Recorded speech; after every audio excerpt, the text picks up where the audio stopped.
Well, again, from Learn's knowledge base. And Learn is, if you guys are familiar, are very serious about printed brochures and the importance of them, and justifiably so.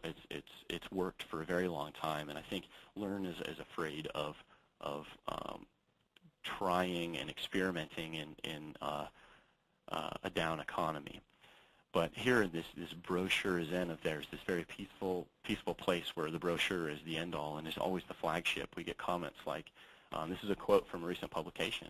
It's a simple fact that catalogs generally have at least 10 times the aggregate sales response compared to emails. And the conclusion here is, of course, that today, more important than ever, we need to spend more time working on our catalogs. The conclusion I may disagree with, but I actually believe that this is a true statement. And my point here is this, is Learn's not actually incorrect when they make this statement. I think they may pull the number out of the air. That's my suspicion when they say things like a simple fact that generally, because it's a simple fact that generally just about everything. But this is actually true, and I think the problem is the conclusion that they come to. And the problem is that this may not necessarily be true for your institution, that this is probably a couple institutions that they get a lot of data from, that they derive this number from. But we're going to go through with this. Let's just assume that this is true for you, for your organization. We know that Learn is trying to tell us is that we just need to focus on the catalog and that emails are clearly inferior to the catalog. But basically, if we assume that this is true, what we have is a 10-to-1 ratio. What Learn is saying is that we need to send 10 emails to get the same response that we get out of one catalog, approximately. That means to get the same guy named Rich to come and take one of our classes, we have to send 10 emails to catch him, or we just mail one catalog. And the conclusion, of course, seems logical that we should be focusing on the brochure. Well, what happens if we scale all of these little coin-shaped objects by the cost of each of them? And what happens?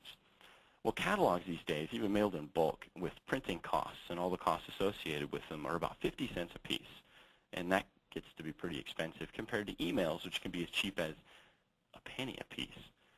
Suddenly the equation doesn't look so clear, and maybe the conclusion we come to would be the opposite.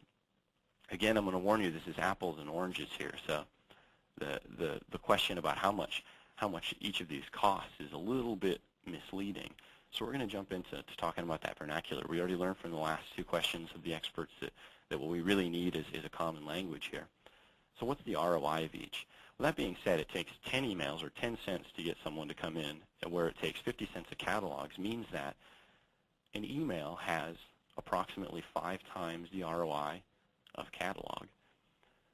Looking at this equation, I think it's easy to come to the conclusion that maybe we shouldn't be sending catalogs at all, and maybe that the argument that's being made in favor of catalogs is actually hurting the argument of catalogs if you do a little logical work with it. But that's not really the conclusion I want us to come to. The point is it's important to look at these statements from everybody from all over the place and to look at your own data from something that's really in common, like the ROI or the cost to acquire a customer or something similar. The point is it's really important to use these useful metrics. And most of the time the statements we get from people that don't use important metrics that make sense are really easy to confuse and to come to incorrect conclusions on.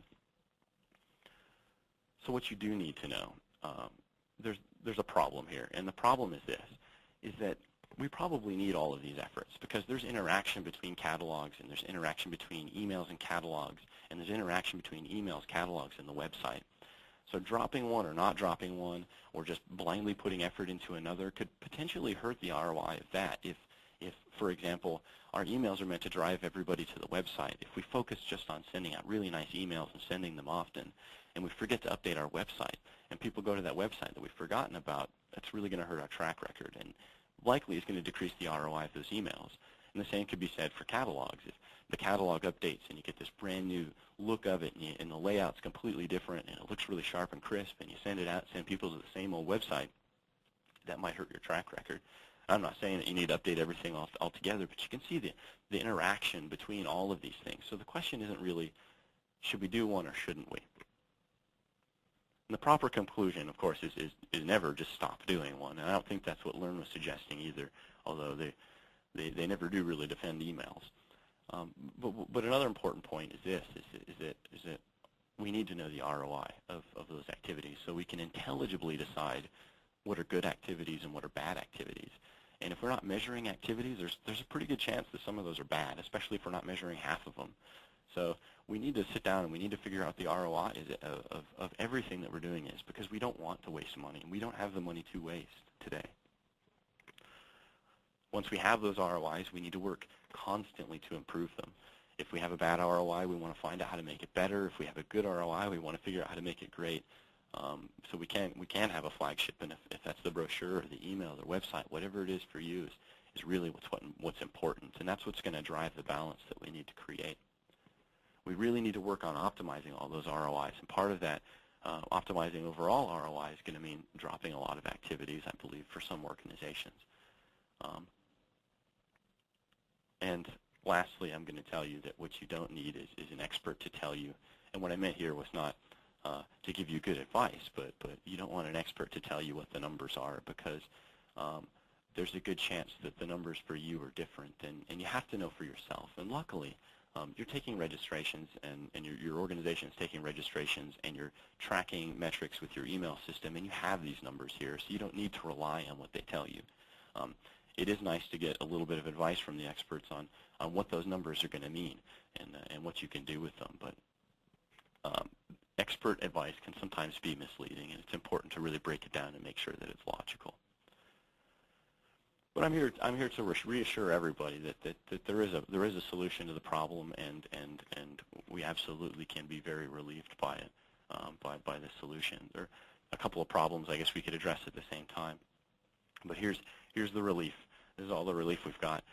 Keep in mind, every institution is different. Every institution is different, and because every institution and all the programs that you have are different, that means that every audience is different. All of them are different. You're talking to different people all of the time, and Rich may want to get an email from you. He may not want a catalog, and it may be that one email will actually bring him to your classes, whereas one catalog would not.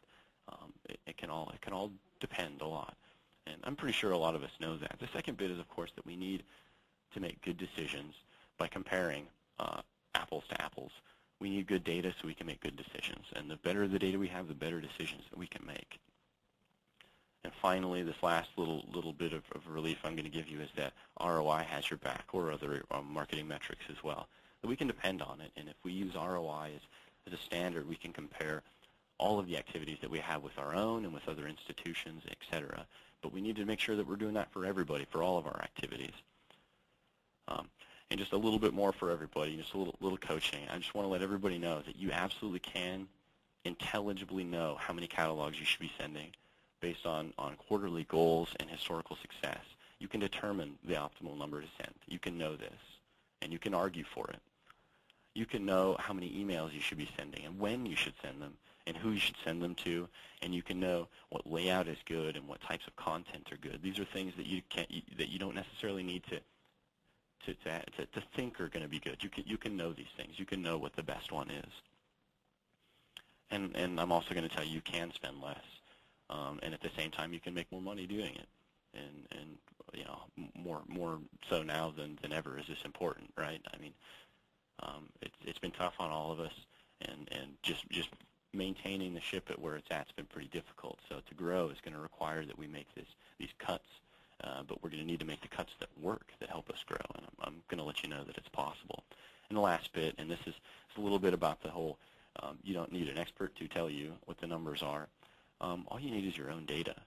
All the data that you're collecting in your registration system and your marketing systems are, for the most part, all you need to really accomplish everything, to know how many you need to send, to know how to run those email marketing campaigns, and to know where you can spend less to make more. And here's something everybody can agree on absolutely. The catalog has worked. It's held our industry up forever, and it has done a fantastic job doing it.